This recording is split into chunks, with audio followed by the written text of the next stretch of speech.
itu katanya dari ayah ke bapak ke kakek terus sampai Nabi Muhammad. Diverifikasi ya nasabnya aja yang 3 orang nggak ada, yang 1 orang masih bayi bapaknya udah meninggal, ya berarti nggak nyambung. Nah kalau Wali Songo itu dari guru ke guru, kadang bukan ayahnya, dari guru ini guru ini guru ini, nyambung semuanya, terverifikasi, nama-namanya semuanya para ulama. Nah kalau dilihat dari situ, maka amalan-amalan Wali Songo dari silsilah nasab sanad ilmu dari Wali Songo itu lebih utama dari silsilah sanad ilmunya Ba'lawi. Tadi dari Semarang Gus Ihsan, ya Habib punya murid enggak? Muridnya siapa yang jadi kiai atau yang jadi ulama? Semuanya yang diaku itu kebanyakan murid dari kiai yang udah jadi kemudian diaku muridnya. Itu kata Gus Ihsan tadi. Ya bisa jadi begitu.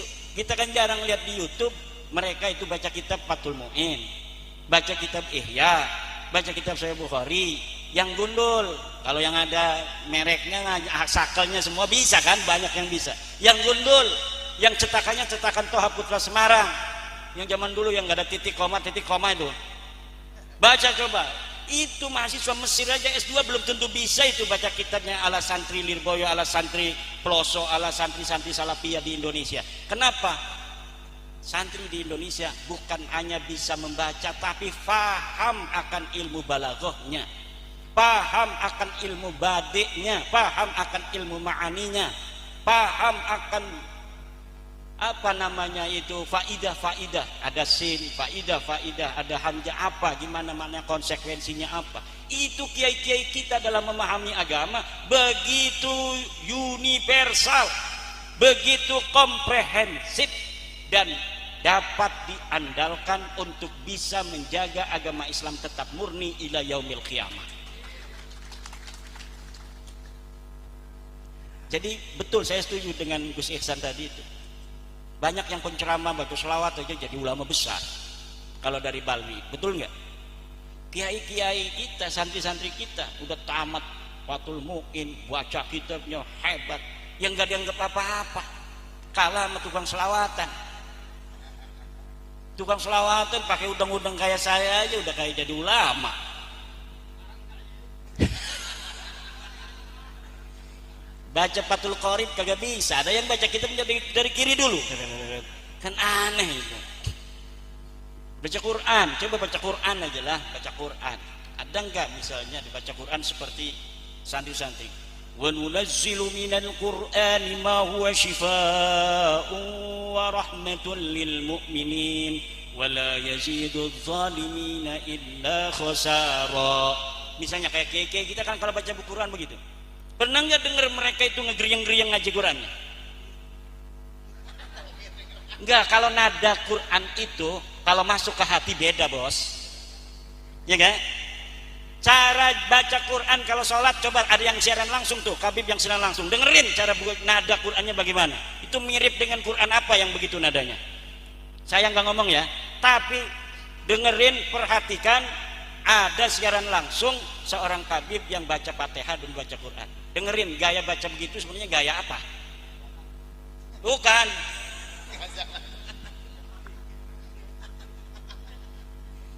Ada kan?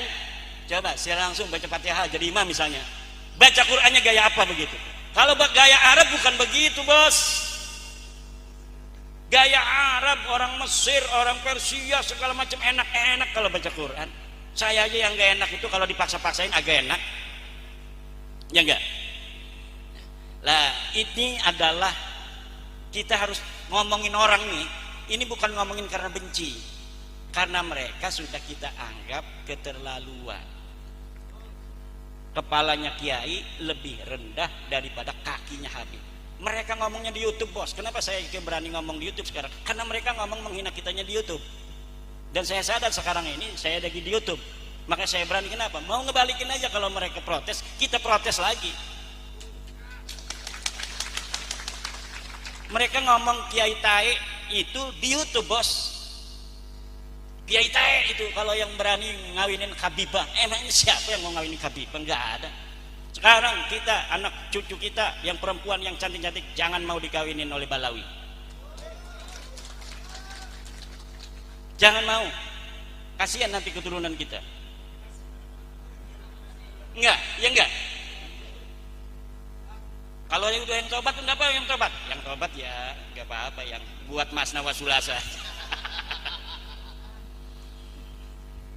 Dan kalau mereka menghentikan penghinaan kepada warga Nusantara, ya kita menghentikan juga.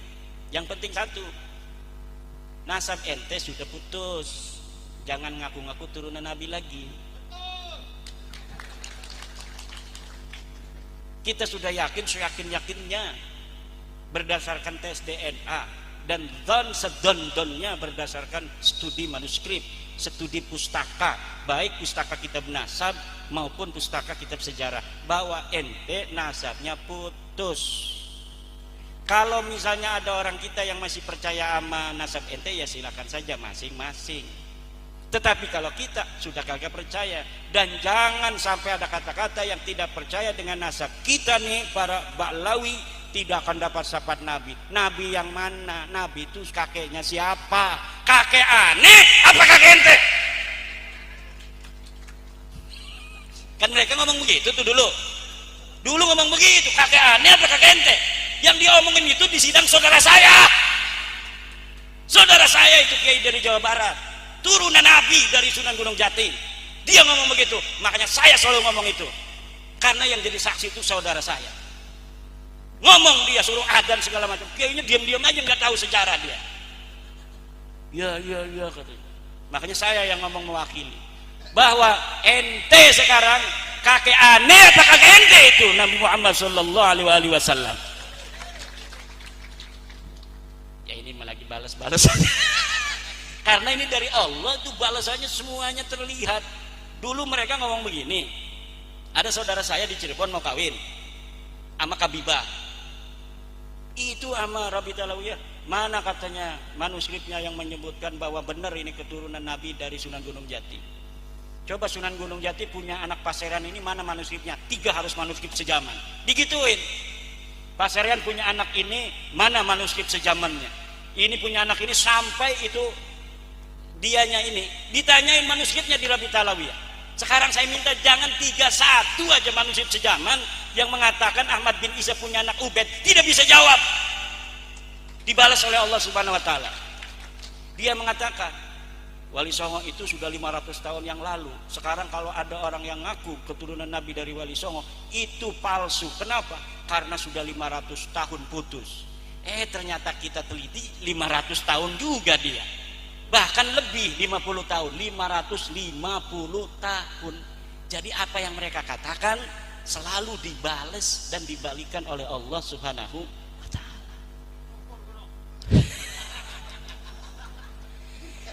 Ini saya juga aneh ini. Coba bapak-bapak, kalau bapak-bapak sudah merdeka hatinya ya, merdeka serak saja. Itu luar biasa. Allahumma sholli ala sayyidina Muhammad. Tapi kalau yang belum merdeka ini punya ngedengerin saya, pengennya nonjok aja. Tapi insya Allah kita karena tujuannya baik, kita bukan benci sama mereka loh. Kita benci kepada apa yang telah mereka ucapkan di YouTube itu. Kita benci pengakuan mereka yang sudah terbukti palsu, kemudian mereka tidak mau menerima. Itu saja. Kalau mereka mau menerima, oke, wahai seluruh masyarakat Sragen, saya minta maaf kalau ada kesalahan. Dan saya sekarang tidak lagi mengaku turunan Nabi. Tolong saya undang untuk selawatan di Mamba'ut Thayyibah. Diundang dapat.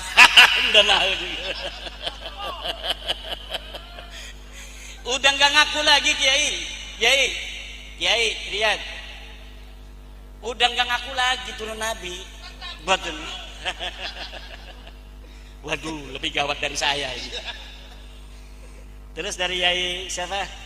Dari Sabu Macan, Pak Abdul Rauf. Ini sambil guyonan aja. Iya, membatalkan kewalian yang diakui oleh Ba'lawi itu sendiri. Masya Allah. Caranya bagaimana ya? Terus emang tadinya sahih dia jadi wali, dibatalin segala itu. Wali itu kata para ulama-ulama, laulal ulama wa auliya makanatil auliya. Kalaulah ulama-ulama itu bukanlah waliullah, maka tidak ada waliullah. Bukan ulama ya, ibaratnya pakai laulal fuqaha'u awliya'an lillahi makanatil awliya. Kalaulah para ahli fikih yang ngaji Fathul Mu'in, Fathul Qarib itu bukan para wali, maka tidak ada para wali. Nah sekarang ini kan para wali itu yang macam-macam, gila-gila begini wali gitu. Yang rambutnya gondrong-gondrong dikit, bukan kayak KST, bukan. Yang gondrong-gondrong aneh-aneh wali. Padahal wali itu Kiai Riyad, itu waliullah. Dari mana taunya? Dari santrinya yang ngaji kepada dia. Karena wali itu adalah ulama yang ngajarin ilmu. Cuma ini apa namanya, definisi wali itu bergeser. Kenapa bergeser? Kita bukan hanya dipengaruhi oleh ajaran Islam, tapi juga ajaran-ajaran non-Islam. Karena tradisi yang semacam wali-wali ini juga ada di agama-agama lain. Para pendeta-pendeta segala macam itu ada di agama lain sebelumnya yang diwakili orang suci. Coba orang gila di India itu, yang beragama Hindu India itu, kalau ada orang gila diem aja begini, disembah langsung. Saya pernah lihat di YouTube ada orang gila di pasar itu, dia diem aja nggak bergerak-gerak begini. Itu setiap orang yang lewat sujud dulu, ada lewat sujud lagi. Kenapa? Di agama lain pun ada tradisi yang seperti Indonesia, orang-orang suci yang disebut di Indonesia atau dalam agama Islam para wali. Sebenarnya definisi kewalian di Indonesia itu apa di dalam Islam itu sudah jelas di Al-Quran. La ala inna awliya Allah la khaufun alaihim walahum. Ciri utamanya adalah tidak ada takut terhadap apa yang akan terjadi dan tidak ada sedih terhadap apa yang sudah terjadi. Kalau bapak-bapak di dalam hatinya ada misalnya habis ditipu orang 2 juta suruh beli kiswah Ka'bah, sudah terjadi, nggak pernah disedih-sedihin, ya udah aja itu sudah terjadi. Itu salah satu ciri wali. Kalau misalnya menghadapi sesuatu masalah di depan tidak pernah ada rasa takut, itu ciri-ciri wali. Kalau ada dua-duanya, i'lam annaka waliyun min auliyahi subhanahu wa ta'ala. Kalau kita tidak ada rasa sedih terhadap apa yang sudah terjadi, tidak ada rasa takut terhadap apa yang akan terjadi, maka ketahuilah bahwa Bapak sudah mempunyai ciri utama dari seorang wali, yaitu la khaufun alaihim walahum yahzan. Karena yang namanya hazan, adamul husni wa adamul khauf, itu fi'lul qalbi, itu tidak ada yang tahu. Yang tahu hanya kita dan Allah subhanahu. Kalau orang cuma nebak-nebak, orang yang bergaya atau di branding wali akhirnya jadi wali. Kiai Riyad kita bikin aja YouTube 5 bahwa karomahnya dia bisa terbang dari pohon ke pohon gitu. Pernah ada yang bercerita Mangkulan bin Fulan bahwa Kiai Riyad ini lama-lama Kiai Riyad ini banyak tamu kesini bukan mau naruh santri, mau minta air kesini. Bikin aja branding begitu. Sekarang wali-wali di YouTube itu banyaknya branding. Orang kita bisanya kayak Gus Samsudin doang tuh bikin brandingnya begitu. Bikin setting-settingannya gampang ketahuan. Orang-orang lain bisa bikin setting menjual-jual keluarganya. Kita ini nggak bisa. Orang sekelas yang sudah ngaji tamat Fathul Mu'in aja nggak bisa kita jual. Kadang-kadang mau muncul aja kita nggak ikut-ikut menyebarkan. Mereka itu orang yang mempunyai persatuan keluarga. Sedikit aja ada potensi, dikembangin, di branding. Makanya bagaimana cara membatalkan kewalian mereka? Nggak usah dibatalin, wong tadinya juga nggak sahih kok. Udah batal sendiri, orang nggak pernah sahih kok, gimana cara ngebatalinnya? Pokoknya sekarang kalau kita pengen dapat barokah, lihat orang yang ngaji Fathul Qarib di musola-musola kita yang ngaji tuh, yang ngajinya cuma 5, yang 2 ngantuk, yang 1 permisi.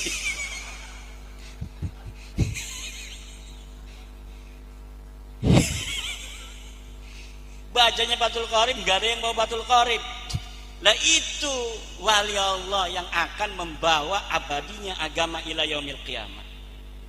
Walaupun dia nggak punya santri, ngajarin bapak-bapak begitu manfaat untuk ibadahnya bapak-bapak. Kalau yang ngajarin santri itu luar biasa Pak. Karena capek ngajarin santri ngasih amplop kagak. Kalau kita pengajian bapak-bapak begini, apalagi majelis sholawat, kan orangnya kaya-kaya, udah ada yang dagang bakso, ada yang dagang jamu, dia amplop banyak. Makanya orang lebih seneng jadi majelis sholawat daripada ngurusin pesantren, karena pesantren itu paling setahun sekali baru ingat itu bapaknya. Gimana? Tapi kalau yang ngaji itu bapak-bapak begini nih, misalnya acara bulanan lah, acara rangkaian segala macam, itu kan kalau ada rizki bapak itu ada aja yang dapat rizki, orang udah banyak mah itu ngasih kepada gurunya. Makanya orang yang ngajarin santri pangkatnya di sisi Allah lebih besar. Kenapa? Karena capek. Yang kedua, mereka adalah calon pewaris para nabi yang akan melanggengkan ajaran Allah, ajaran Rasul ila yaumil qiyamah. Ada orang itu yang maunya hanya enak-enaknya saja, nyari jamaah. Ya, kalau ngajarin santri kagak mau, capek. Kalau nyari jamaah kemana-mana enak. Saya ini orang yang tidak suka pergi dari pesantren sebenarnya. 2018 saya sudah tidak mau lagi diundang-undang. Di kampung saja paling menantu yang ngewakilin riung-riungan itu. Saya fokus ngajar santri. Tapi 2023 ini terpaksa. Karena kita membuka tentang nasabah alu yang putus, orang-orang mau dengar langsung, saya rela. Karena saya anggap ini pun manfaat buat agama Allah. Kebetulan juga saya punya badal 18 badal. Kalau saya nggak ngaji, badal pertama gantiin, badal pertama nggak ada, badal kedua sampai 18 badal saya itu. Yang saya sudah kader untuk menggantikan saya apabila saya sedang tidak ngajar ngaji. Itu. Ada lagi pertanyaan? Ini bukan pertanyaan Ki Ihsan, ini adalah masukan yang luar biasa.